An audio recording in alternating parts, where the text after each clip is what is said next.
My daughters reached out after 20 years of silence. Now, I'm facing a past I fought to escape and a future I never thought I'd have. Hey Reddit, I've been sitting on this story for years, unsure if I'd ever share it. But after something unexpected happened recently, I feel like I need to get this out there. Maybe it's foreclosure. Maybe it's to hear from strangers who've been through something similar. I honestly don't know. What I do know is this. This story is long and messy, and some of it might be hard to read. If you're still here after this warning, thank you for sticking with me. I grew up in a family that was, let's just say, high achieving. My parents weren't bad people, exactly. They didn't hit us, and they provided well for us: good schools, a nice home, food on the table. But their love was conditional, and the conditions were crystal clear. Excel or you're worthless. They had big careers, big reputations, and big expectations for my brother and me. My brother, James, was 2 years older than me and smarter than I could ever hope to be. Straight A's, scholarships, awards. James was the kid parents like ours dreamed of. And honestly, he deserved it. He worked harder than anyone I knew, always staying up late with textbooks or juggling extracurriculars. But the pressure. It broke him. I was 16 when it happened. James was 18 and about to head off to a top-tier university on a full scholarship. He should have been excited, but he wasn't.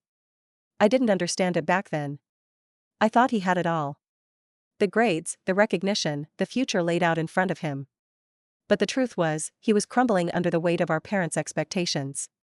He was barely sleeping, barely eating, and when he wasn't studying, he was snapping at me or locking himself in his room. One night, we had this rare moment where he let his guard down. I caught him sitting on the edge of his bed, staring at the floor like he was a million miles away. I asked if he was okay. And he just said, "I'm tired, man. Like, I don't even know who I am anymore. I'm just what they want me to be. And it's never enough." I didn't know what to say. I told him he was everything I wanted to be: smart, strong, the perfect son. He laughed, but it wasn't a happy laugh. "Yeah, perfect. Sure. Just wait. You'll see." 2 weeks later, I came home from school to find my mom screaming. She was standing at the bathroom door, and when I got close enough to see what she was looking at, my whole world came crashing down. James was on the floor. He'd taken his own life. I wish I could say my parents were devastated, but that's not what happened. They were angry. My dad said, "How could he do this to us, to our family?" My mom cried.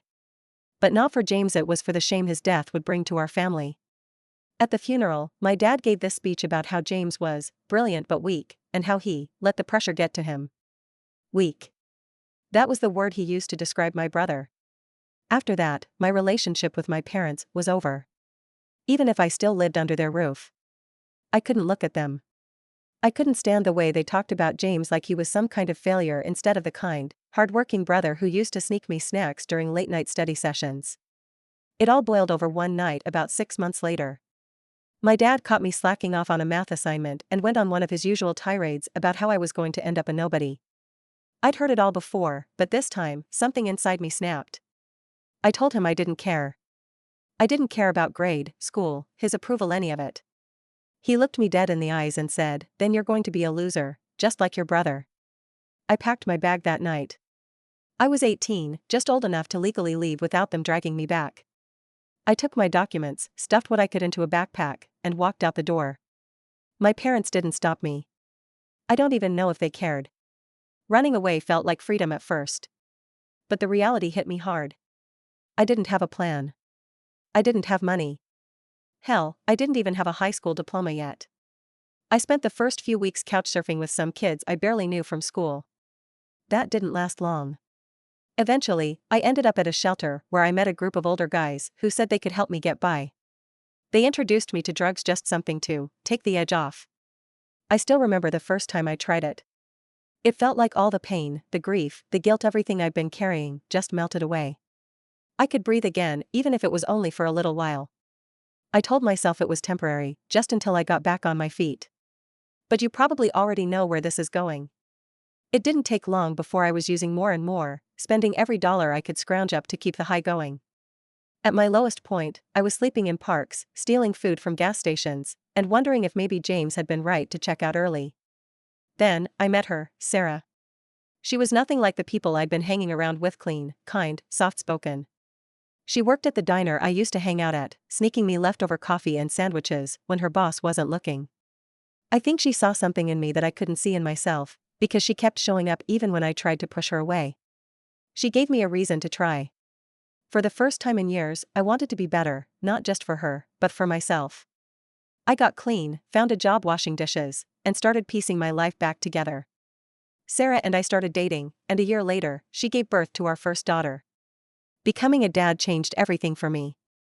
Holding my little girl in my arms, I swore I'd never be the kind of parent my own parents were. I wouldn't push her, or hurt her, or make her feel like she wasn't good enough. I'd be better. For a while, I was. Sarah and I got married, had 2 more daughters, and life was good. Not perfect, but good. I stayed clean, worked hard, and loved my girls more than anything in the world. But the thing about addiction is that it doesn't just disappear. It waits, lurking in the shadows, ready to drag you back the second you let your guard down. It was the anniversary of James's death that did it. I ran into an old friend, someone I used to get high with, and the memories came flooding back. I told myself it was just one time, just to take the edge off. But one time turned into 2, and 2 turned into a full-blown relapse.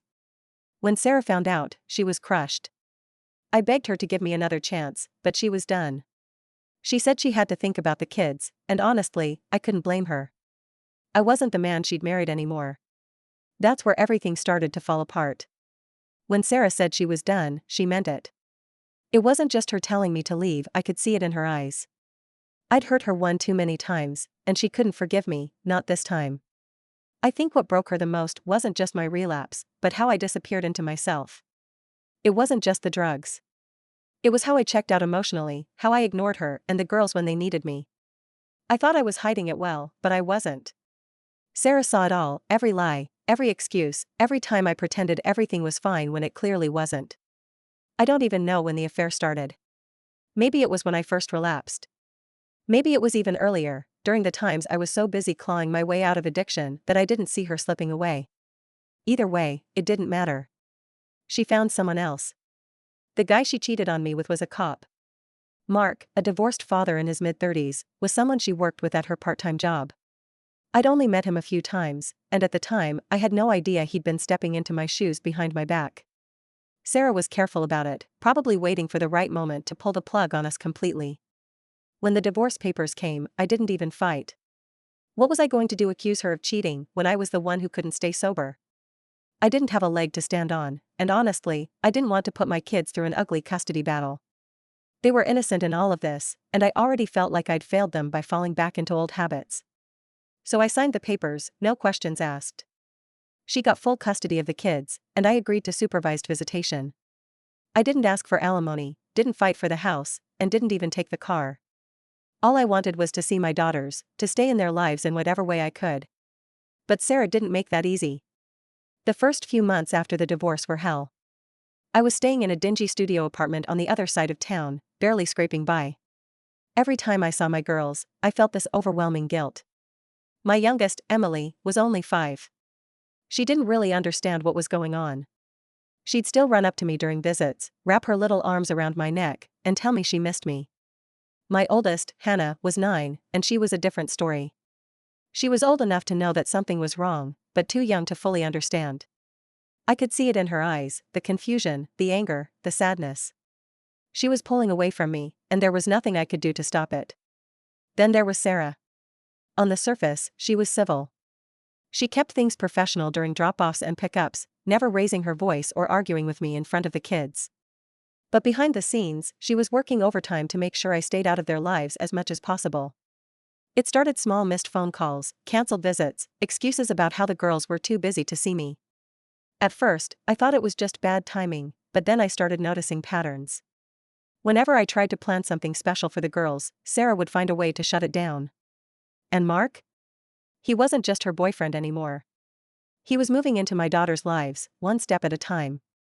He started coming to their school events, attending their soccer games, and eventually, he moved into the house I used to live in. The worst part was watching my daughters bond with him. I could see it happening right in front of me. They'd talk about how Mark took them to the park, or helped them with their homework. Emily even started calling him Dad. I didn't blame them. They were just kids, and Mark was stepping up in ways I hadn't. But it still killed me. The breaking point came on Emily's 5th birthday. My visitation schedule didn't line up with her birthday that year, but I couldn't just sit at home, knowing she was celebrating without me. I bought her a small gift, a stuffed unicorn she'd been talking about for weeks, and decided to drop it off at Sarah's house. When I got there, I stayed on the porch. I wasn't trying to make a scene or overstep. I just wanted to hand Emily her gift and see her smile. Sarah wasn't home, but Hannah was. She opened the door, saw me standing there, and froze. I told her I was just there to give Emily her present. But she didn't say anything. She just stared at me like I was some kind of stranger. Eventually, she nodded and took the gift from me. I didn't think much of it at the time, but I'd find out later that she went straight to Sarah and told her I'd been there. That night, I got a call from the police. Mark was the one who showed up at my apartment, wearing his full uniform like he was trying to intimidate me. He accused me of harassment and stalking and said I was violating the custody agreement by showing up unannounced. I tried to explain that I just wanted to drop off a birthday gift, but he wasn't interested. He said, "You're lucky. I'm not arresting you right now," his hand resting on the gun at his hip. I should have known it wouldn't stop there. A few days later, Sarah filed a formal complaint against me, claiming I was a danger to the kids. She said I was unstable, that I'd been showing up uninvited, and that I couldn't be trusted. Mark backed her up, and with his connections in the department, it didn't take much to make my life hell. I was called into the station for questioning. When I got there, Sarah was waiting for me, sitting across the table with this cold, calculated expression I barely recognized. She didn't even let me speak before she laid it out for me. She said, "Leave us alone. Move away. Disappear. If you don't, I'll make sure to ruin your life. I'll have Hannah testify that you hurt her. I'll do whatever it takes." I couldn't believe what I was hearing. She was willing to weaponize my own daughters against me, to destroy any chance I had of staying in their lives. And with Mark's influence as a cop, I knew she could pull it off. I was out of options. I didn't have the money, the connections, or the strength to fight back. So I gave up.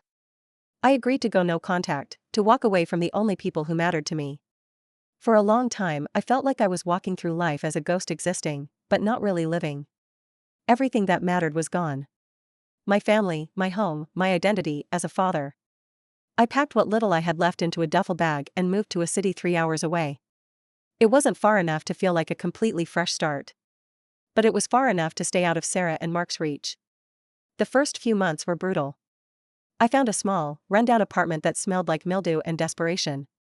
The kind of place where the neighbors screamed at each other at 2 a.m., and the landlord never fixed anything. But it was cheap, and I didn't have much of a choice. I had no savings, no job, no plan, just this vague idea that I needed to rebuild myself somehow. Finding work wasn't easy. My resume was a joke: no college degree, a spotty work history, and a glaring gap from when I'd been spiraling into addiction. But I got lucky.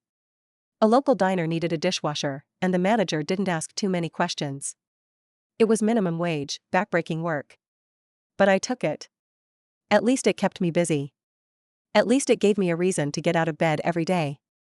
The hours were long and lonely. I'd come home after my shift, collapse onto the stained couch I'd dragged in from the curb, and stare at the ceiling for hours. The silence was unbearable. I'd never realized how loud my life had been before: kids laughing, cartoons blaring on the TV, Sarah humming in the kitchen. Now, it was just nothing. I wish I could say I stayed clean, but that would be a lie. For a while, the only way I could get through the days was by numbing myself. I didn't go back to hard drugs, but I drank a lot. Cheap whiskey became my best friend. The only thing that dulled the ache enough for me to keep going. Every time I drank, I told myself it was the last time. I'd stare at the bottle, thinking about my daughters and how much I'd already lost because of my addiction. But the guilt was a double-edged sword. It made me want to be better. But it also made me feel like I didn't deserve to be better. About 6 months in, I hit rock bottom. It was a Thursday night, I remember, because I'd just come home from a double shift at the diner, my hands raw and red from scrubbing dishes all day. I sat on the couch, opened a bottle, and started drinking. 1 glass turned into 2, then 3, then 4. Before I knew it, the bottle was empty, and I was stumbling around my apartment, yelling at no one in particular. I don't even know what set me off. Maybe it was the memories of Emily's birthday, or the sound of Mark's voice in my head, or Sarah's cold, calculated words. All I know is, I lost it. I punched the wall so hard, my knuckles split open. then collapsed on the floor in a heap, bleeding and crying and wishing I could just disappear. That night was a wake-up call. When I woke up the next morning, my head pounding and my hand throbbing. I looked around at the mess I'd made: broken glass, an overturned chair, blood smeared on the wall, and thought, this can't be my life. This can't be how it ends. I decided to try rehab. Again. It wasn't my first time, and I wasn't exactly optimistic about it. But I figured I didn't have anything left to lose. I signed myself into a program at a local center, where I spent the next 90 days learning how to live without alcohol. Rehab wasn't easy, but it gave me structure. For the first time in years, I had a routine. I woke up at the same time every day, went to group therapy, attended workshops, and even started journaling. Writing things down helped me make sense of everything I'd been through: the pressure from my parents, James's death, my addiction, Sarah's betrayal. One of the counselors, a guy named Rick, told me something that stuck with me. You can't change the past, but you can choose what kind of person you want to be going forward. It sounded like a cliche at the time, but it planted a seed in my mind. By the time I finished the program, I was clean again. It wasn't easy. I still thought about drinking almost every day, but I was determined to stay on the right path. I threw myself into work, picking up extra shifts at the diner, and saving every penny I could. Over time, I started to rebuild my life. I moved into a slightly nicer apartment, no more mildew, started exercising, and even reconnected with an old friend, who helped me polish up my resume. With his help, I managed to land a job as a delivery driver for a small logistics company. It wasn't glamorous, but it paid better than the diner and gave me a sense of purpose. But no matter how much progress I made, there was always this emptiness inside me. Every time I saw a family at the diner, parents laughing with their kids, toddlers throwing food, teenagers rolling their eyes, I felt like someone was twisting a knife in my chest. I wanted to reach out to my daughters. God, I wanted to. But every time I picked up the phone, I froze. What was I supposed to say? Hey, it's Dad. Sorry I abandoned you for 25 years. Wanna grab lunch? Even if I did call, I knew Sarah would find a way to block me. She had Mark, and I still didn't have the resources to fight them in court. Besides, what if my daughters didn't even want to see me? What if they hated me?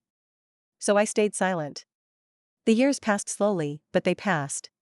I stayed clean, worked hard, and eventually moved into a modest little house in the suburbs. Every night, I'd lie awake thinking about my daughters. Were they happy? Were they safe? Did they even remember me? I'd spend hours imagining what they might look like now. Hannah, the oldest, would be in her 20s, maybe starting a career. Emily would be a teenager, probably just as sweet and kind as she'd been when she was 5. And then there was my middle daughter, Claire, the quiet one who always seemed to know what I was thinking without me saying a word. I missed them more than I could put into words. Sometimes I'd drive past the city where they lived, wondering if I might catch a glimpse of them.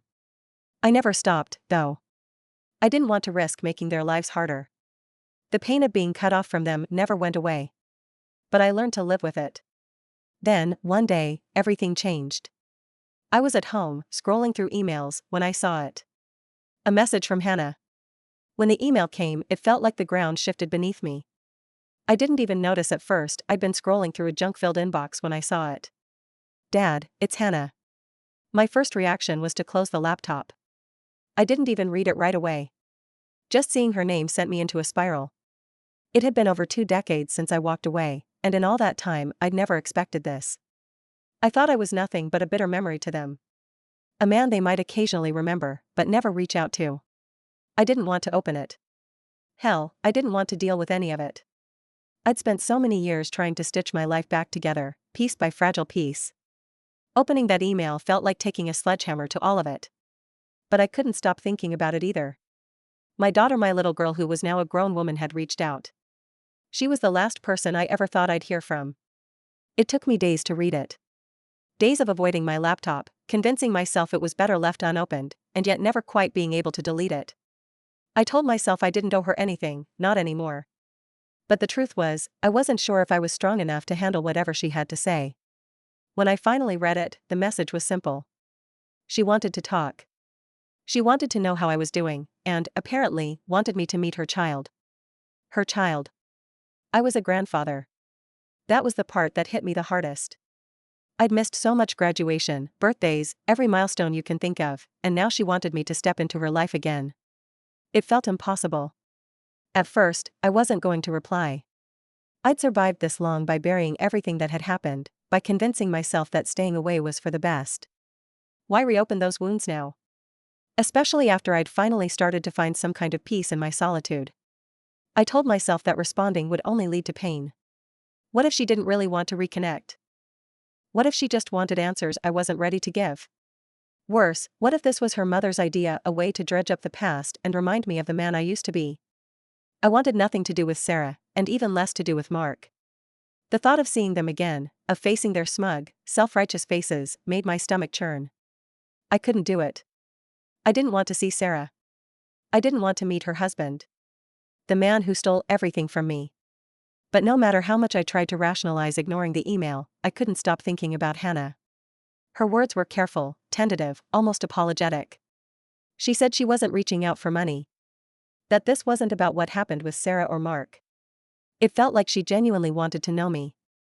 And that made it so much harder to ignore.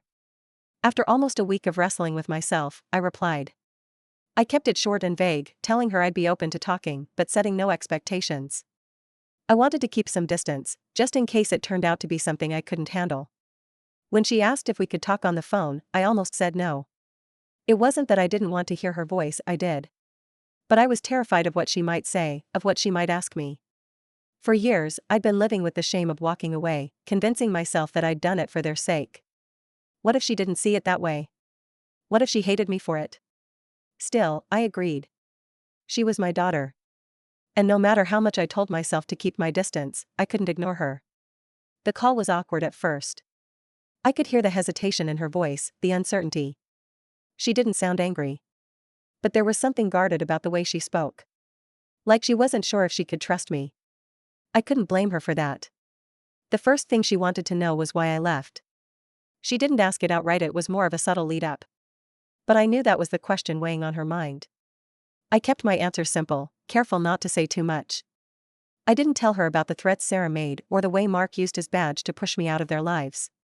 I didn't want to drag her into the mess of it, to make her choose sides or relive the ugliness of those years. Instead, I told her the truth in the broadest sense. That I thought leaving was the only way to protect them. That I didn't want to cause more harm by staying in a fight I couldn't win. She didn't seem satisfied with that answer. But she didn't push me for more. As the conversation went on, Hannah started opening up. She told me a little about her life, her husband, her baby, her job, and her sisters.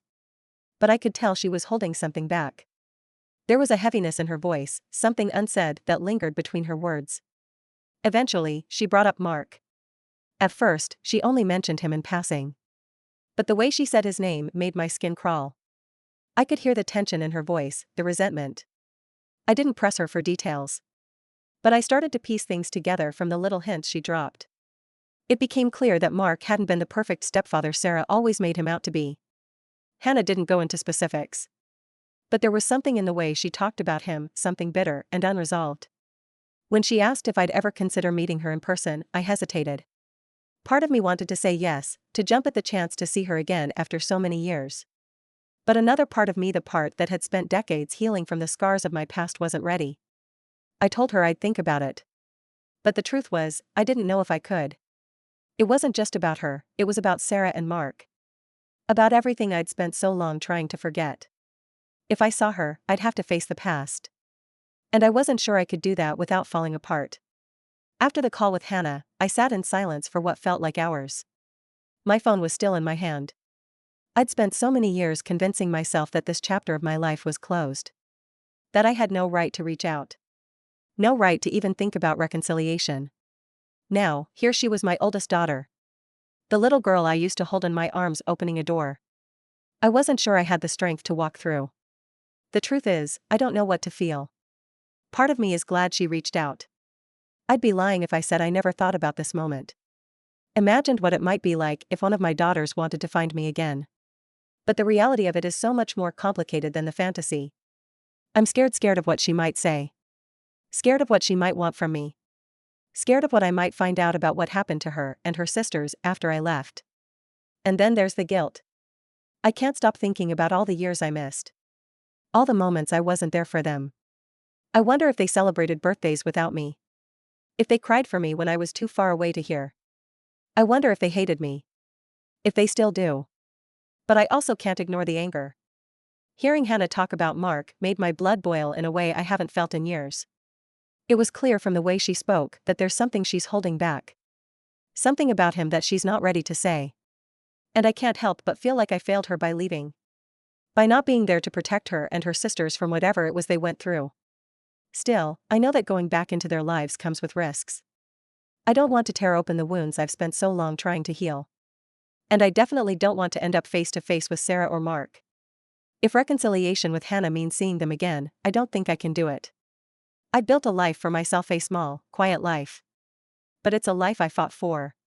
And I'm terrified that opening this door will destroy what little peace I've managed to find. So this is where I'm at. Stuck between the past and the present. Between hope and fear. I don't know what to feel. And I don't know what to do. Do I try to reconnect with my daughter, knowing it might lead to more pain? Or do I let her go, the way I let her and her sisters go all those years ago? I don't have the answers. And for the first time in a long time, I'm not sure I trust myself to make the right decision. If you've made it this far, thank you for reading. I needed to get this out, to put it into words, even if I don't know what comes next. Maybe someone out there has been through something similar. Maybe not. Either way, this is where I am lost, confused, and trying to figure out if I have anything left to give. Update. Hey Reddit. I didn't think I'd be making an update. My first post didn't get much traction, which I expected since it was such a long and messy story. But a few of you commented and encouraged me to follow up. For those of you who read my story and took the time to offer kind words or advice, thank you. It helped more than I realized. I'll try to keep this update shorter and to the point since I know the last one was a bit of a novel. Here's what happened since I last posted. I met my daughters. And the experience was nothing like I imagined and everything I needed. It started with Hannah. She was the one who reached out to me, as I mentioned in my last post. And she was also the one who made the first move toward a face-to-face meeting. At first, I didn't know if I could go through with it. I'd spent years convincing myself that it was better this way. Better to keep my distance and let them live their lives without me. But Hannah's persistence wore me down. And eventually, I agreed. We met at a small park. Halfway between where I live and where she and her family are. I showed up early, sitting on a bench, rehearsing what I might say. Though I knew nothing I could come up with would ever feel like enough. When they arrived, I saw them from a distance. 3 women walking toward me, chatting and laughing softly, with a man holding a toddler following close behind. For a split second, I didn't recognize them. It wasn't until they got closer. Until they stopped in front of me, and the tallest of them, Hannah, stepped forward and said, "Dad, it's me, Hannah." I froze. I didn't know what to say. My mind raced, trying to reconcile the 3 women in front of me with the little girls I had burned into my memory. Hannah, who I used to cradle when she was just a baby, was now a confident, grown woman. Claire, my quiet, middle child, had the same piercing eyes she'd always had, but carried herself with a calm maturity that took me off guard. And Emily. She was 5 the last time I saw her. But now she stood taller than I ever imagined. Her gentle smile almost the same as the one she had as a child. They had to introduce themselves to me, one by one. It was painfully awkward, but at the same time, it felt like the most human thing I'd experienced in years. I could see they were nervous too, unsure of what to say or how to act. Hannah's husband, Matt, stepped in to break the tension, offering a polite handshake and a quick introduction. I could tell right away he was a good man, steady, kind, the kind of person I'd always hoped my daughters would end up with. And then there was the baby. My granddaughter. She was toddling around, babbling nonsense, trying to pick up leaves and sticks, while Matt kept her entertained. I couldn't take my eyes off her. She was beautiful, this little life that existed because of my daughter. I couldn't believe I was standing there, part of it all, even in a small way. We sat down at a picnic table and talked for hours. Well, they talked, mostly, and I listened. It was overwhelming at first, trying to keep up with everything they were telling me, the careers they'd built, the relationships they were in, the things they'd been through. Hannah works as a teacher now, something I never would have guessed, but makes perfect sense after seeing how she handled her daughter. Claire works in marketing and recently got engaged. And Emily, my youngest, is in grad school and already doing a part-time job. Hearing about their lives filled me with so many conflicting emotions. I was proud of them, of everything they'd accomplished. But I couldn't help but feel the weight of everything I'd missed. I didn't get to cheer them on when they graduated, or give them advice when they were struggling, or be there to tell them how proud I was when they found their paths. I lost all of that. But what really threw me was how patient they were with me. They didn't seem angry or bitter, not in the way I'd feared. They had questions, of course, about why I left, about what happened between their mom and me, but they didn't push too hard. I gave them honest answers without going too deep into the messiness of it all. I told them I left because I thought it was the only way to protect them, and that I spent the rest of my life regretting it. Eventually, the conversation shifted to Sarah and Mark. Hannah told me their relationship with their mom had been strained for years. But things got worse after she had her baby. She said Sarah had an emotional breakdown while holding her granddaughter for the first time, crying about how much she regretted keeping me out of their lives. I didn't know how to feel about that. On one hand, I could understand why becoming a grandmother might stir up those feelings. But on the other hand, I couldn't help but think, why now? Hannah said she hasn't forgiven her mom, though she's still in low contact with her for her sister's sake. Mark, on the other hand, is a different story. All three of my daughters have distanced themselves from him. Hannah didn't go into much detail, but from what she said, it's clear he wasn't the father figure Sarah made him out to be. She mentioned that he was controlling and had a temper. And while she didn't say much more, I could see the pain in her eyes. Hearing that made me feel sick to my stomach. For years, I convinced myself that staying away was the best thing I could do for them. But now I wonder if I made the wrong choice. Maybe if I'd stayed, I could have shielded them from some of that pain. Or maybe not. I'll never know. And that's a weight I'll carry for the rest of my life. At the end of the day, I made one thing clear to my daughters. I'm not here to disrupt their lives. I'm not looking to play happy families or pretend the last 2 decades didn't happen. I'm just grateful they wanted to see me at all. I told them I'd be happy to stay in touch, to see them occasionally. But from a distance. I don't want to meet Sarah or Mark. I can't. Whatever guilt Sarah is carrying, that's her burden, not mine. And as for Mark, I don't want him anywhere near me. He took so much from me. But I refuse to let him take anything more. Meeting my daughters again was one of the hardest, most emotional things I've ever done. I'm still trying to process it all. But one thing is certain. They're incredible women. And I couldn't be prouder of them. To those of you who read my first post and encouraged me to take that leap, thank you. I don't know what the future holds. But I feel like I'm moving in the right direction. Thank you for reading.